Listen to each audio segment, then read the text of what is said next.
that's true. Naked Palpatine. Oh, you pick that one.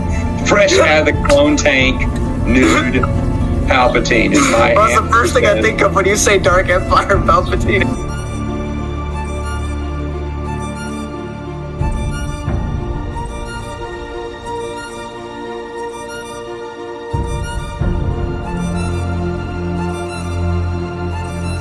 We're in my parents' room. They're at a Dodgers game.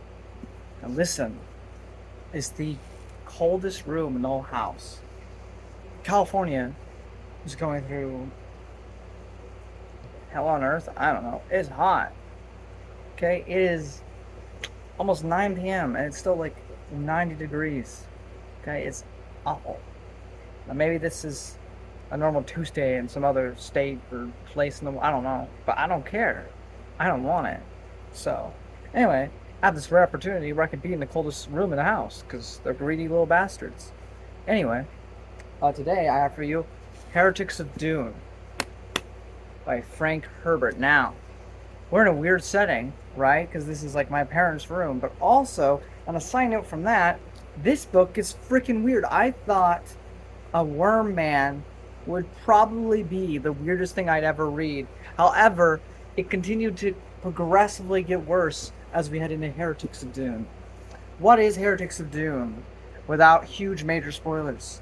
Well, it has been 1,000 years, 1,500, I should say. So we're 500 years away from 2,000, but we are 1,500 years since the death of Emperor Leto II, the God Emperor of Dune.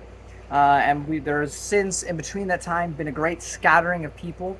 They have created these things called no ships. Now, this is actually pretty cool if we go back, way back, to when we talked about Kevin J. Anderson's and Brian Herbert's, I think it was House Harkonnen, the second book in their prequel series, their original prequel series. You okay there? My dog. Hold on. Anyway, there's been a great scattering. And there's these things called no ships, as I said. In the House Harkonnen book, they had a prototype of that. Anyway, so it didn't work out for them. But anyway, no ships. So you don't need Chom. This is the biggest thing here. You don't need Space Amazon to get you everywhere to and fro. Now you kind of do that on your own. There are certain individuals that can't be sensed by presidents, which is a big thing. And then, of course, this book heavily focuses on the Bene Gesserit. They kind of somehow become the main protagonists of the series, despite the fact that they were always like morally gray, if not outright villainous. But now they're just good guys, kind of.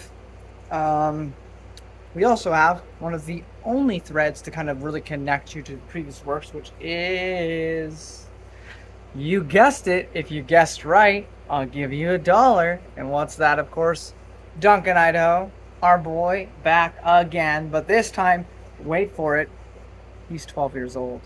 And the big enemy of this book actually is twofold. We have the Bene Talax, which are increasingly becoming prominent within this series, and then we have the Honored Matre. Matre? I don't know. But they are a super sexual version of the Bene Gesserit, which were already pretty sexual in of themselves with how they dealt with marriage and breeding, but that's more like calculated, like, I don't know, like the Honor Matra like used his sexualness as power to control men, because men are stupid and suck, and so that's their thing. They're not in this book too much, but they're in it enough to realize that they're going to be the threat moving forward until we reach Brian Herbert's finale. Damn, it's still hot. But overall, it's a weird book. It's a weird book. The biggest thing here is that the Duncan Bula clone, whatever, is people are the Bene Talax are trying to assassinate him. So this new character, another descendant of the Atreides, Miles Teg, who's a Mentat, probably my favorite character in this entire book, has to help him escape that and survive. Also, meanwhile, on Arrakis, it's no longer called Arrakis, it's just Arrakis. There's a woman named Shinina, or a girl named Shinina, still a kid, and she can control the worms, or at least, like dog whisper to the worms, and they listen to her. So that's a big thing as well. They also supposedly have the essence of Leto the Second in all the worms. However, at the end of this book, there's not a lot of worms left, I'll say that. And so what's going to happen, I don't know. We'll have to see in the finale book, at least by Frank Herbert, as to what goes on. But it actually was pretty solid. There's a lot of weird, and uncomfortable things in this book, but I was expecting to start disliking these books. But I think I actually personally enjoy this more than Children of Dune.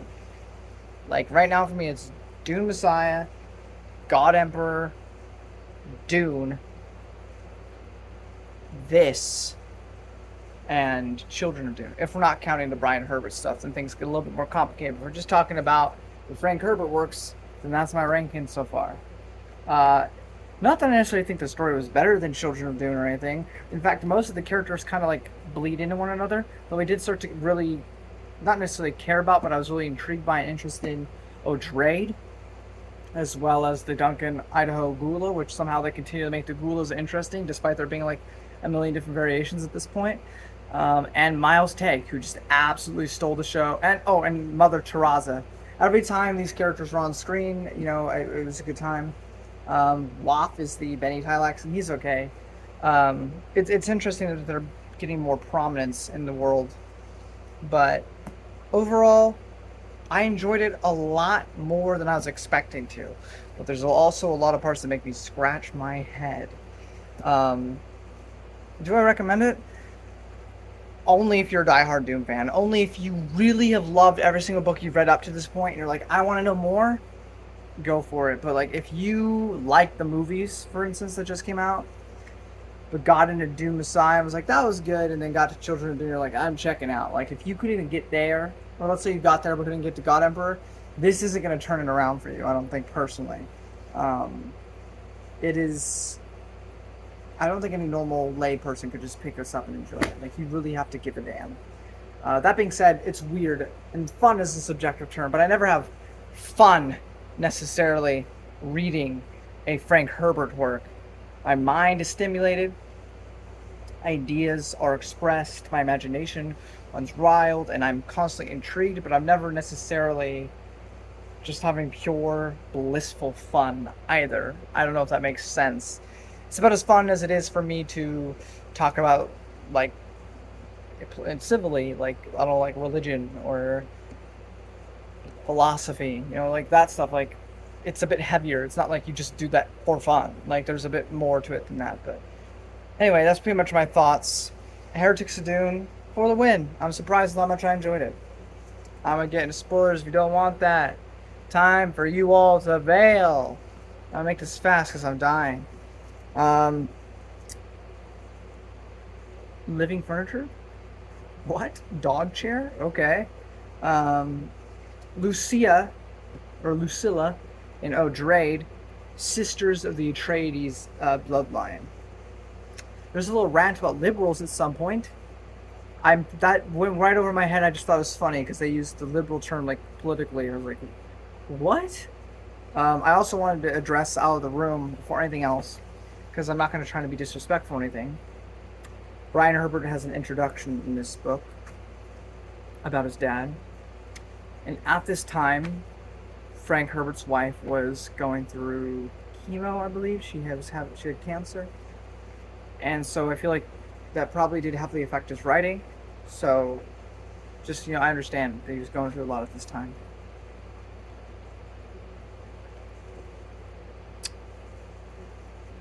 We also know that face dancers can not only like copy your flesh, but also your memory, which is pretty cool. The first time we meet in Honor Montre, Waff is having this big discussion with one of them, as Frank Herbert likes to do, and it's a very interesting discussion. But it's weird to get a gauge in how threatening I should feel that Honor Mantra are, because he does manage to successfully kill this lady early on.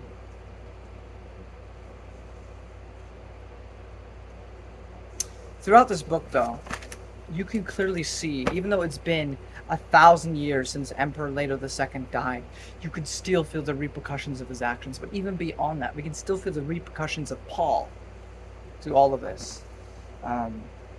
Which is just really cool to see that so far in the future, that these people's lives are still having an effect. The Miles Tag and Duncan memory restoration chapter is like trying to probe Duncan and remembering everything was so good. That's all I have to say. It's a really good scene. Tag gets captured and he's tortured and he ascends. He unlocks and he goes full like, this is like Children of Dune when Leto gets the powers. Like he's the Flash. He goes super fast and just like, not just like breaks a person's neck, but it like blood splatters. That's how much he just destroyed that person. It was incredible. It was amazing. Miles Tag is a G. And I hope I see a lot more of them in Chapter House. Now, this is nearing the climax of the book. Now, remember, the Duncan Idaho clone is 12 years old. I just want you to remember that. Now, this honored matre, Morbella, essentially, by using her powers of seduction and using the voice and doing all the stuff that the honored matre does, she starts raping Duncan. And Duncan, in that instance, unlocks something that the Bene Tilax, I guess, wanted him to unlock. It's weird. But it basically makes him be able to not be swayed by the powers of the honored matre. It makes him actually overpower them with his senses and everything. And so he basically just has sex with her and makes her feel like amazing orgasms and stuff. And it's very graphic and specific, like penis entering vagina, like literally in a sentence. Like it is very, very graphic. And all this time, Duncan is a 12-year-old child. So I feel icky reading it. You feel icky hearing that. And everybody feels uncomfortable. I was at work reading this on a break. And I felt like, oh my god, so he's going to catch me watching porn. But of course I wasn't. It's just that this book is so graphic. Anyway, so now Duncan's unlocked his full potential, whatever the fudge that means. But like, yeah, he just had sex with her, basically. When she was basically just going to do her thing and satisfy herself and like torture him, I guess. And then he just like let me show you my flipper trick. Batman Returns, you know, with Danny DeVito. I don't know. It's just weird, okay? And then near the very end of the book, the honored matre attack, and they make Arrakis burn, killing off most of the sandworms. However, the Bene Gesserit did manage to capture one and bring it to Chapter House. What does that mean? What will that do? I have no idea. I have to read Chapter House Dune. But it is quite a ride we've had with the Dune books. And I probably could go more in depth if it wasn't, well, two things.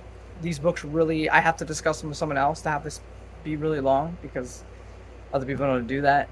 It makes it easier to do that. Secondly, it's hot and my brain can't function that well. So I'm really trying my best here right now to get something out of you, get something out for you, period. Overall, though, I did really like Heretics of Dune. It's still a bit confusing at times as to who's talking. And until I finally started to care about these people, I really did. When I really, really didn't care about any of them, it really hurt my trying to get invested when I don't know or don't care about any of the people. But as time went on and I allowed myself to get into it, I really, really got into it. So Heretics is a surprisingly yes from me. I hope you check it out if you did read God Emperor, which that could be an ending of itself, but push forward. Only thing is, as with all things, Chapter House Dune did not get to be completed because Frank Herbert himself died after. So it doesn't leave the story on a happy ending, like you have to continue past it. So either you read what Brian Herbert, his son, wrote, or you headcanon. But you know what my choice will be, and we'll get to that after Chapter House. But until then, guys, that's pretty much it. Thank you all so much for watching, and make sure the sandworms do not capture you. Until next time.